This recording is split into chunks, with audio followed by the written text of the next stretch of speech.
What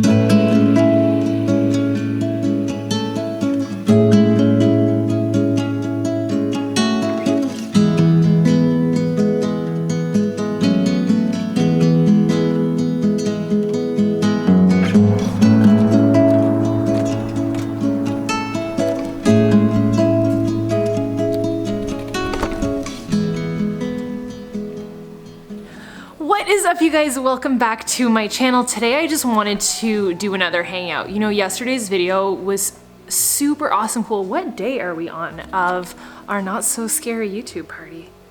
26, that's freaking nuts. I can't believe it's been 26 days. It's been really awesome cool. I do not want it to end. Yesterday was day 25 and I thought that it was so neat to just hang out with you guys, and you really said that you felt like we were just kind of having a conversation.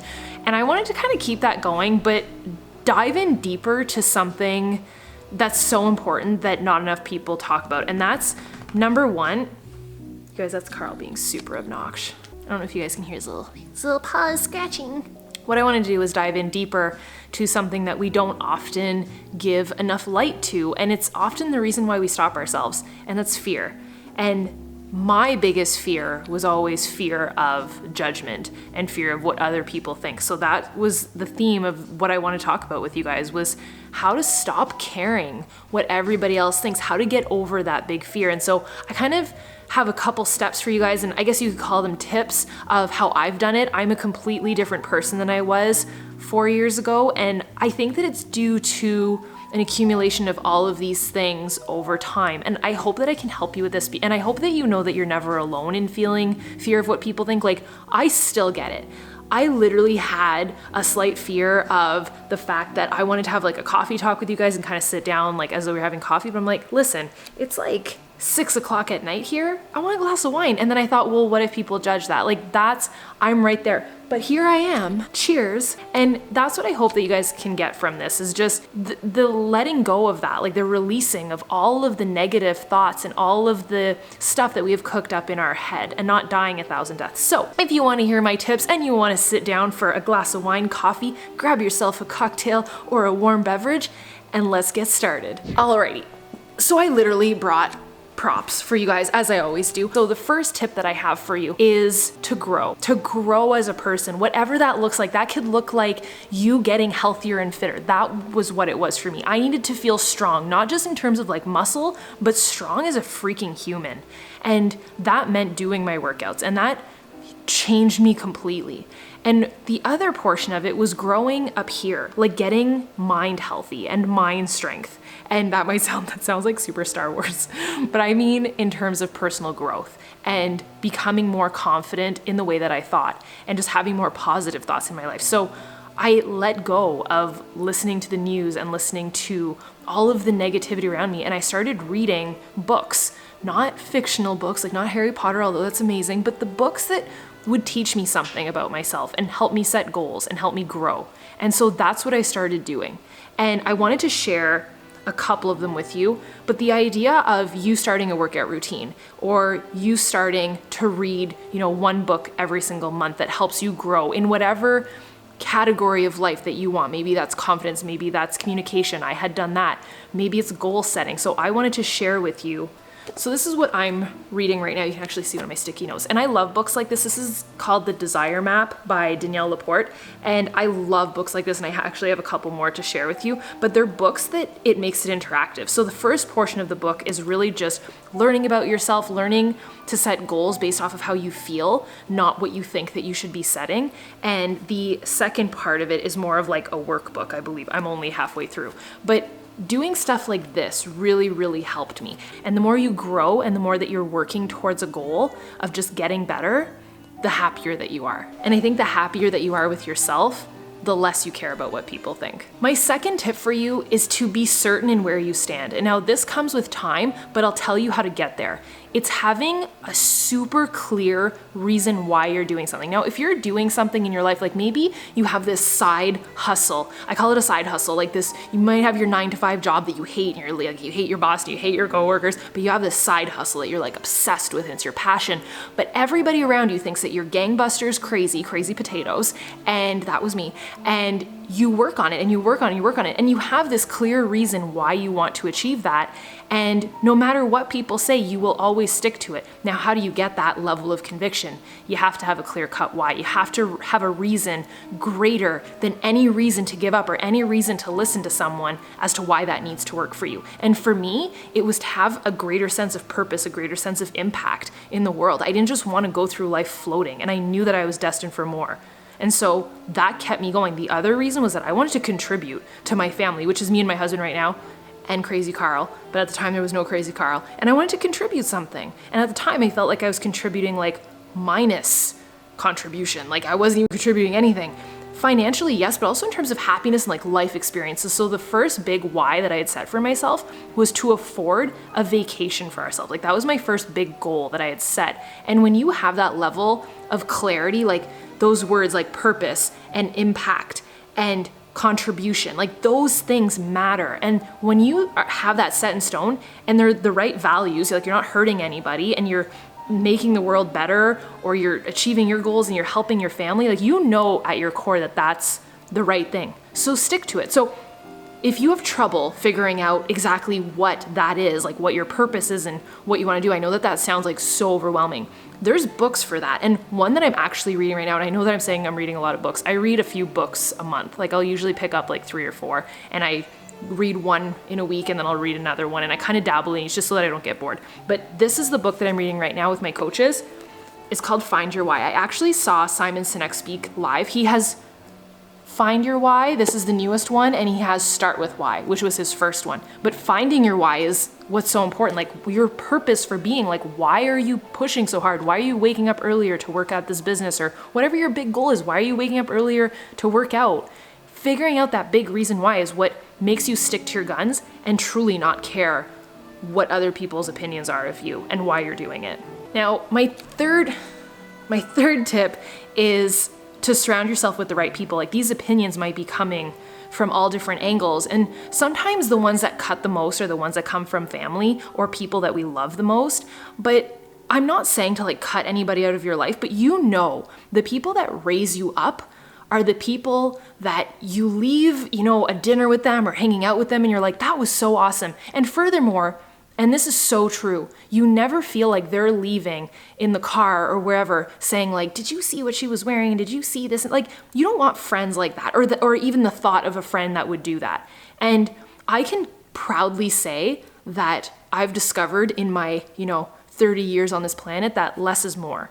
I would rather have 2 or 3 or even 1 really freaking amazing best friend than 20 mediocre friends that are maybe there for me. Like if I need something, my best friend, I have one best friend, she's there. Like she's in Phoenix right now, she would fly home. If something was, that's so rare. And it took me 29 years, maybe 28, to find her. So be patient and be picky with who you choose to surround yourself with. So I don't know if you ever heard this, but you are the sum of the 5 people that you hang out with most.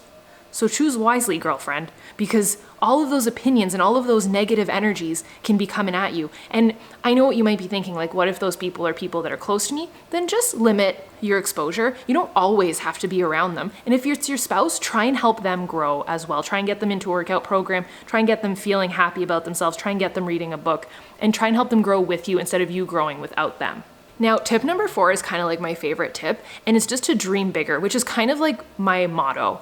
I feel like it should be my slogan. It's kind of Disney-esque, but it really is how I think about life.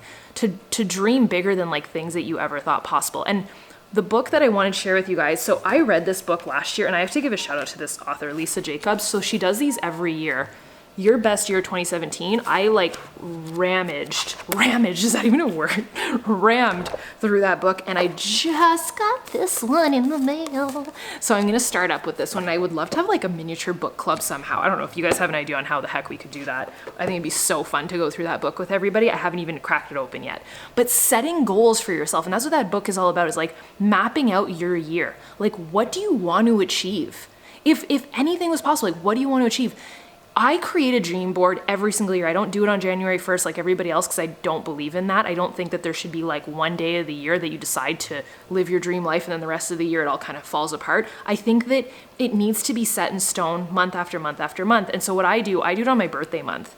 And so I should be doing it like right now.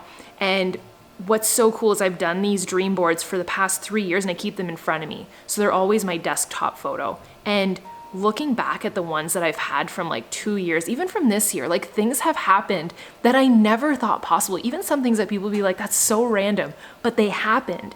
And it's because I look at it every single day and I'm attracting that to myself. And also it's just at the forefront.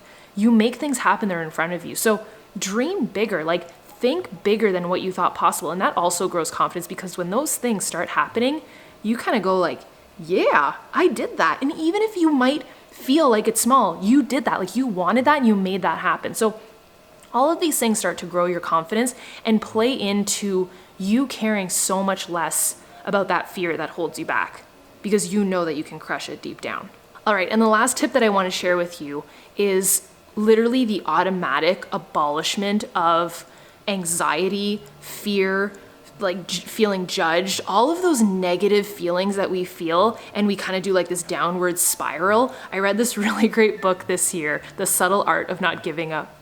And it's so good. And it's about that like downward spiral that we go in and how we like get anxious and then we're like anxious about feeling anxious and we kind of beat ourselves up about it. You can literally crush those thoughts in 5 seconds with gratitude.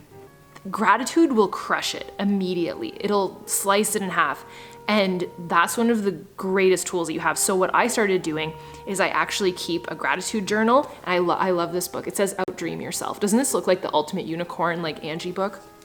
I just got this at HomeSense, just a little notebook.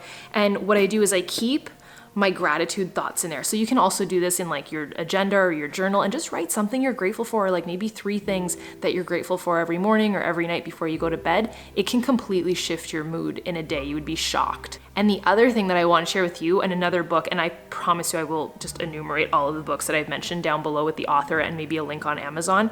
But one book that kind of got me into this whole gratitude mindset was The Secret, which I'm sure you've heard about. There's actually a movie of it on Netflix if you don't feel like reading the book. But the author of The Secret created a sequel and then like, what do you call it? Like a trequel? What do you call it? Trilogy? I don't know.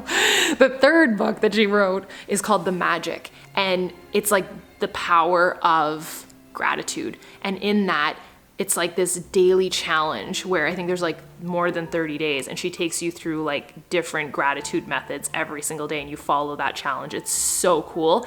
And that changed my world. So when you focus on gratitude, you're not focusing on all of the negative thoughts and all the things that you can't do, and all of the opinions of the world. You're focusing on what you're grateful for and what you do have.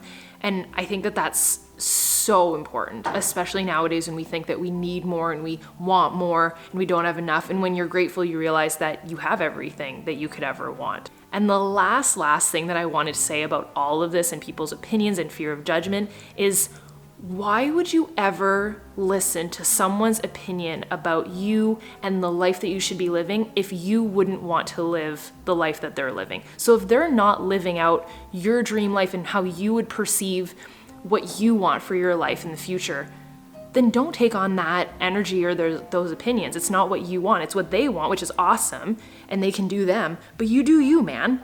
Don't focus on what everybody else thinks should be painted for your life. You have the paintbrush. You paint the painting of your own life. It's as simple as that. So hopefully this was helpful. Hopefully you guys enjoyed our... Oh my gosh, was that hair across my forehead? That happened in a previous video if you guys want to go find it. I saw it and I was like, why? Hopefully you guys enjoyed that. I had fun hanging out with you guys. We enjoyed our cocktail hour. Welcome to my living room, by the way. I figured this would be a little bit of a different setting. I love having these chats and these heart-to-hearts, so you guys let me know if there's anything else that you would love to discuss or love to see in an upcoming video. I will continue the videos into November. Do not worry. Make sure that you've entered that giveaway. You guys, I got rose gold nails for the rose gold headphones. Beats headphones are being given away on November 1st. Contest closes on October 31st. All you have to be is subscribed to win, that's it, and be the person that comments and spreads the most love on my channel. Make sure that you give give this a thumbs up. Make sure that you're following on Instagram and on Snapchat as well, and I will see you tomorrow. Bye, dudes. What is up, YouTube? Okay, let's adjust ourselves here. This is gonna be like pretty candid, and we're just gonna hang out here with Carl. Alrighty, so what I wanted to do